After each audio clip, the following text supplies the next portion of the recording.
Minha Excelência, uma ótima quarta-feira para você. Estamos chegando, pedir licença para entrar na sua casa, no seu carro. O Morning começa já com um resumo das últimas 24 horas da guerra entre Israel e o grupo terrorista Hamas, que já deixa mais de 10 mil mortos. Eu te peço atenção para acompanhar essa matéria. Nesta quarta-feira, pela primeira vez desde o início do conflito, estrangeiros começaram a deixar a faixa de Gaza. Um grupo de 33 brasileiros já partiu para o cruzamento da fronteira com a Jordânia. São 12 homens, 10 mulheres e 11 crianças. Na sequência, eles irão rumo à capital da Jordânia. Um deslocamento de pouco mais de uma hora. No aeroporto internacional Queen Alia, os brasileiros serão embarcados numa aeronave da Presidência da República que já está posicionada. O voo terá como destino a base aérea de Brasília. E o braço armado do Hamas disse hoje que vai libertar alguns dos reféns estrangeiros nos próximos dias. O grupo ainda não detalhou quando ou como isso vai acontecer. Há ao menos 240 reféns em Gaza, segundo as forças de defesa de Israel.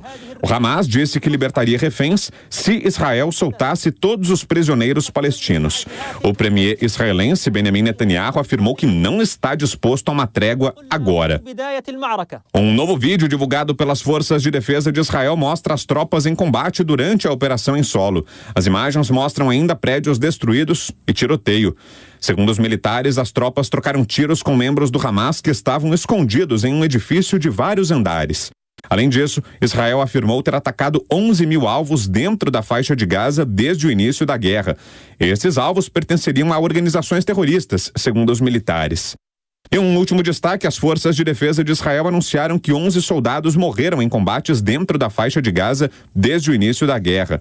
Uma rádio do exército de Israel comunicou que a maioria dos soldados que morreram estava em um veículo atingido por um míssil.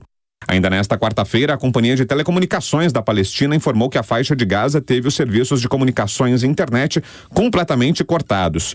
O provedor de telecomunicações palestino atribuiu a queda nas telecomunicações ao intenso bombardeio de Israel no território.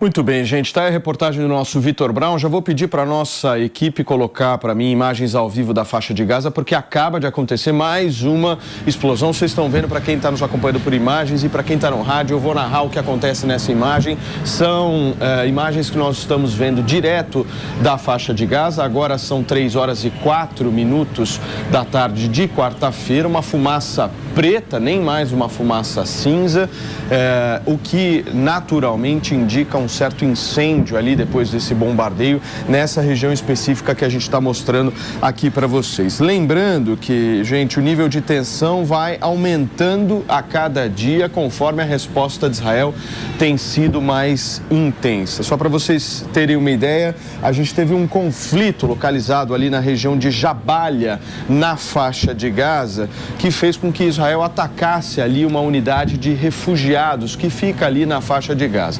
Segundo o grupo terrorista Hamas, o que é muito difícil sempre a gente falar isso, né? A gente insiste nisso porque a credibilidade dessa informação é extremamente questionável. Mas segundo o grupo terrorista, 7 reféns que estavam ali nessa região teriam sido mortos depois do ataque por parte de Israel nessa região de Jabalia, na faixa de Gaza.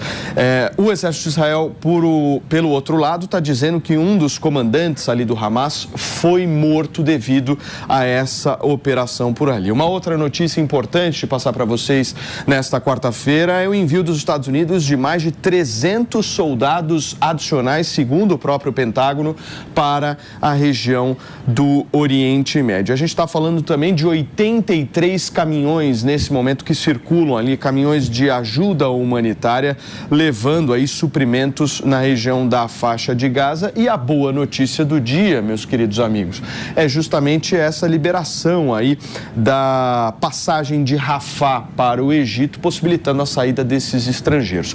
Daqui a pouquinho, aqui no Morning Show, a gente vai ter uma entrevista exclusiva. É exclusivo aqui na Jovem Pan, um brasileiro que está lá na faixa de Gaza e não conseguiu sair. Daqui a pouquinho a gente vai conversar com ele, se dispôs a bater um papo aqui com a gente, conseguiu um tempinho para poder explicar a situação dele, para que a gente possa deixar muito claro aí a necessidade de ajuda desse brasileiro. Daqui a pouquinho ao vivo. Onde é que é essa imagem, Mari? Repete para mim aqui no meu ponto, por favor. Essa imagem é da passagem de Rafah. Vocês vejam aí que já há uma movimentação e a gente acredita que seja essa ajuda humanitária desses 83 caminhões que eu mencionei para vocês que estão em trajeto ali na região da faixa de Gaza. É com certeza ajuda humanitária. Vocês estão vendo esses caminhões repletos aí de suprimentos passando nessa região. Vejam só, vários e vários caminhões, muitos containers, né, dentro desses caminhões sendo levados nesse momento, nessa crise humanitária aí que afeta toda essa região e esse impasse, né, gente, essa falta de solução que infelizmente a gente ainda vê. São 10h07. Hoje nós teremos o nosso time, Nelson Kobayashi, Mano Ferreira, Felipe Monteiro e a participação do Alexandre Osteirovic, que daqui a pouquinho vai entrar ao vivo e bater um papo com a gente. Como é que vocês estão vendo aí esta quarta-feira? Pepe, quer começar hoje, por favor? Posso começar, uma boa notícia, né, Paulinho? Finalmente a passagem de Rafah, que aí faz fronteira entre o Egito e a faixa de Gaza, está se abrindo, né, para um grupo estrangeiro, né? E para as pessoas que estão gravemente feridas, né? O Egito montou um hospital de campanha na região ali da fronteiriça para receber esses feridos. Então, ou seja, realmente está tendo uma articulação internacional para a proteção da sociedade civil da faixa de Gaza. O início, né, claro, ainda muito incipiente, e está começando também a liberar para os países estrangeiros, né, para as pessoas que estão na faixa de Gaza de outros países. É bom lembrar que o Brasil, nesse momento, não está na lista, mas o Itamaraty está articulando junto com o governo do Egito, junto com Israel, para que apareça nas próximas listas. Importante destacar, né, o papel do Catar, né? O Catar realmente é um país que ninguém consegue entender muito bem. É um país que tem a maior base aérea dos Estados Unidos e, ao mesmo tempo, é o país que cedia a liderança terrorista do Hamas e tem um papel preponderante de negociar com o Egito, com Israel, a liberação da fronteira para essas pessoas poderem sair. Muito bem, turma, nós temos também o nosso queridíssimo Fabrício Naitz, que é aqui com a gente, que está de olho em todos os portais de notícias aí estrangeiros e vai trazer mais informações para a gente. Fala, Fabricião. Bom dia, Paulo, bom dia a todos que acompanham o Morning Show. Essa passagem de Rafah, que a gente tem destacado tanto nos últimos dias, abriu hoje... Acho que o seu mic só está com um probleminha. Daqui a pouquinho você volta, Fabricião. Maninho, vou passar a bola para você. Bom dia, Paulinho. A gente tem também, além dessa boa notícia, uma má notícia, né? Que dessa vez é uma informação confirmada pela própria Força de Defesa de Israel do bombardeio que atingiu a região de um campo importante de refugiados na faixa de Gaza, que aparentemente matou um líder importante do Hamas, o que é uma boa notícia, mas matou civis junto, o que é uma má notícia. Infelizmente, nessa guerra, os efeitos colaterais acabam chegando na população civil. E quanto mais efeitos colaterais, porque falar efeito colateral fica uma coisa meio vazia de sentido, né? O efeito colateral aí são vidas humanas de famílias que estão sendo perdidas, famílias inocentes que choram os seus entes queridos atingidos de forma não intencional nessa guerra. E isso é sempre muito lamentável e, por mais que o Exército de Israel seja conhecido pela sua capacidade de ataque com precisão, como o Hamas tem como estratégia o uso de civis como escudos humanos, sempre que há um ataque mais expressivo, a gente acaba tendo que lamentar também a morte de civis inocentes que são feitos de escudo humano pelo Hamas. Muito bem.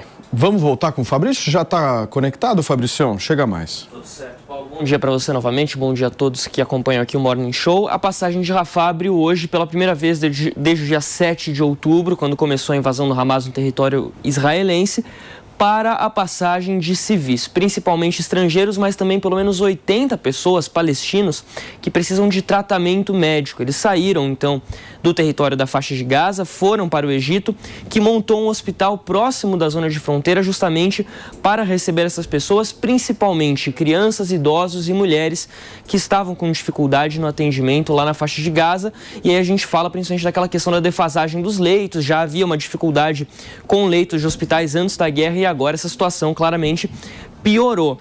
Então, essa passagem que tem muitos estrangeiros, principalmente estrangeiros, são 494 nessa primeira lista, mas a gente já tem informações, não há brasileiros no momento, mas a gente já tem informações da Secretaria de Assuntos Estrangeiros do Reino Unido dizendo que há expectativa de que a passagem continue aberta nos próximos dias para essa movimentação de cerca de 500 pessoas por dia nos próximos dias, nas próximas semanas. Então, a expectativa é de que os brasileiros possam sim deixar a faixa de Gaza nos próximos dias. Fabricião, já que você falou desse atendimento aí que alguns palestinos estão recebendo no Egito, eu passei para a nossa Mariana Vasquez, nossa diretora, essa imagem que eu vou pedir para ela colocar na tela para vocês, que é a imagem justamente dessa fala do Fabrício. São ambulâncias que formaram uma fila do lado egípcio da passagem de Rafah hoje, quarta-feira. A gente está trazendo essa informação para vocês que houve um acordo, como o Fabrício bem explicou, entre Hamas, Israel e Egito para que essa imagem que vocês estão vendo agora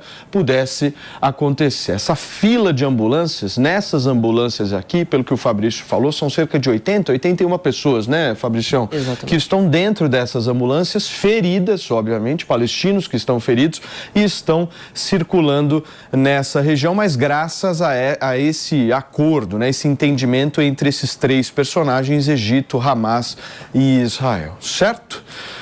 Nelson Kobayashi, a bola está contigo. Bom, Paulinho, a gente vê que o início dessa abertura da passagem de Rafah, ela funciona inicialmente como um teste mesmo, como um piloto. Por isso mesmo é que há um número determinado, uma primeira lista, porque, em especial, o Egito tem interesse de testar essa abertura para que não aconteça o que eles temem, que é justamente um aproveitamento da passagem pelos terroristas do Hamas, né? Havia essa resistência. E não só. O fato de os estrangeiros serem a prioridade nesse momento na passagem de Rafah também tem a ver com aqueles valores iniciais do Egito de não tirar o povo palestino de um território que, na visão do Egito, é deles. Ou seja, eles têm essa ideia de que os palestinos devem ter o seu Estado reconhecido, portanto, seu território, e a faixa de Gaza seria importante para esse intuito. Então, eu imagino que essa primeira abertura seja um teste, prioridade para os estrangeiros que vêm, mas não ficam, vêm e já são repatriados aos seus países de origem, e, em especial, agora também com esse asterisco, com essa questão da ajuda humanitária àqueles que estão precisando de tratamento médico. A faixa de Gaza, é importante deixar claro, né? Porque a gente vê esse tanto de ambulância, as pessoas começam a pensar, isso é culpa de Israel que está atacando a faixa de Gaza. Não necessariamente. Antes da reação de Israel, já havia um déficit de leitos de hospital. As pessoas em Gaza não tinham tratamento médico adequado pela situação caótica na economia, enfim, da pobreza que já existia na faixa de Gaza. Então, é importante deixar claro que já não havia leito para todo mundo, e depois a situação se agravou com a reação de Israel.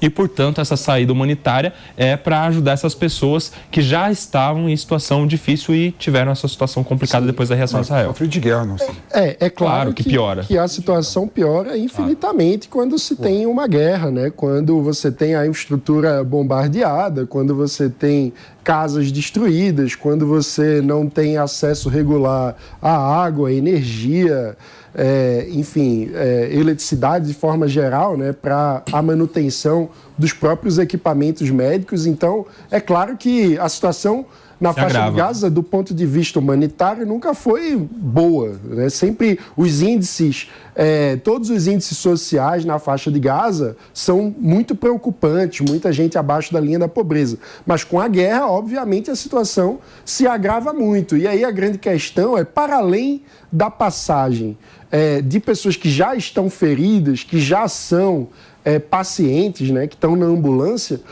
quando poderemos falar da passagem de refugiados, ou seja, de civis que não têm mais as suas casas e que desejam fugir da guerra, que é algo que acontece em todas as guerras. Todas as guerras produzem refugiados, que são aqueles que se veem forçados a sair das suas casas e buscar um lugar seguro. E a grande questão é que ainda não está havendo a passagem de refugiados civis que possam ficar num lugar seguro. E a gente tem uma peculiaridade ali, é o próximo passo, né? A gente tem uma peculiaridade na PP ali, que é justamente a única opção dessas pessoas que seriam os refugiados, é justamente a passagem de Rafah. Diferentemente de outras guerras em que as pessoas têm outras saídas, outros países, outras fronteiras. Que Israel seguisse a proposta do professor Yuval Harari de criar um campo de refugiados. Agora, quando a gente fala, Pepe, nessa questão da crise humanitária, a gente, por muitas vezes, não tem a dimensão do que é isso. E a gente tenta, de alguma forma, passar para as pessoas o que está acontecendo ali na faixa de Gaza. E quando a gente fala que a situação é trágica, é uma calamidade pública, a gente não está aumentando isso. Eu peço, por favor, para a nossa Mariana Vaz colocar aqui na minha tela a imagem desse hospital. Eu vou contar uma rápida história para vocês desse hospital ali na região da faixa de Gaza.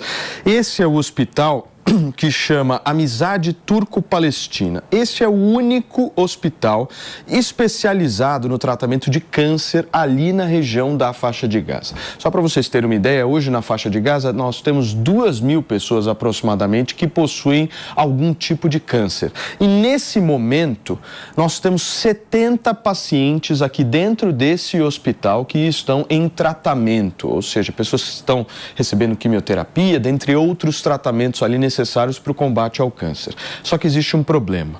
Esse hospital anunciou hoje a sua paralisação completa por falta de combustível. Ou seja, há 70 pacientes aqui dentro que precisam, obviamente, do tratamento, mas que a partir de hoje não vão receber devido à falta de combustível. E aí começa, gente, uma verdadeira bola de neve. É uma bola de neve. É uma tragédia. É uma tragédia, porque aí é um hospital, são 2, são 3, são 4. Aí começa uma bola de neve que a gente não sabe onde é que isso vai parar. Certo, Maninho? Exato. E os pacientes não têm culpa, né? Os pacientes são civis que, enfim, que estão vivendo sua vida como cidadãos de qualquer país, né? A gente não pode confundir jamais o Hamas com a população palestina. Os civis palestinos são reféns do Hamas. E aí, inclusive, há pessoas que falam, não, mas a população apoia o Hamas, como se isso fosse uma informação crível. Trata-se de uma ditadura. Em qualquer ditadura, se você faz pesquisas, as pessoas têm medo de falar contra o regime. Isso é normal. Se você faz uma pesquisa na Coreia do Norte, vai parecer que todo mundo ama o governo. Em Cuba, na Venezuela, por quê? Porque as pessoas têm medo. Uma ditadura, por definição, impõe o seu poder com base na força, na tortura, na prisão, na morte de dissidentes e no medo. Isso leva a população civil a fazer um discurso que seja consoante com o discurso esperado pelo governo ditatorial daquele território. Então, a gente não pode confundir. Olha que interessante, cara. Eu tive acesso a uma pesquisa de julho de 2023. 70% da população da faixa de Gaza discorda do Hamas. Isso foi antes do ataque do Hamas a Israel. Ou seja, realmente, quem fala que a população da faixa de Gaza apoia o Hamas, que ganhou as eleições fraudadas em 2007, né? Está completamente enganado. Não pode falar que apoia e que não apoia, né? Não apoia o Hamas. 70% da população da faixa de Gaza, né? Antes do conflito, né? Antes do conflito, né? Ela se colocava contrário ao Hamas e era a favor da autoridade palestina assumir novamente a faixa de Gaza. Tudo bem, com o conflito que está acontecendo agora entre Israel e o Hamas, a tendência é o extremismo se fortalecer, né? Então, provavelmente, o Hamas está tendo mais força agora do que estava antes da guerra. E uma das facetas dessa crise toda, da não construção do Estado palestino, é também uma crise de governança entre os palestinos. Ou seja, houve escândalo de corrupção com membros do Fatah, o que fez com que a própria autoridade palestina perdesse um pouco da legitimidade que tinha diante da própria população.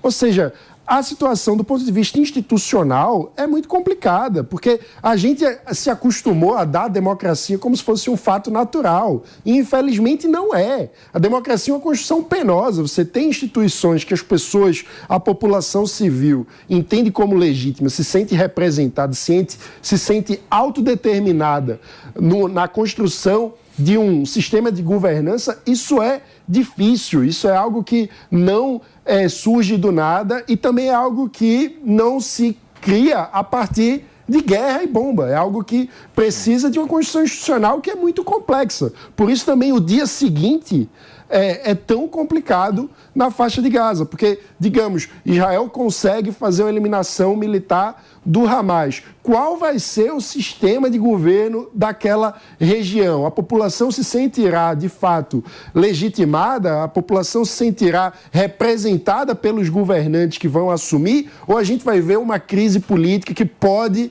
ser o cenário de emergência de outros grupos radicais? Então, isso tudo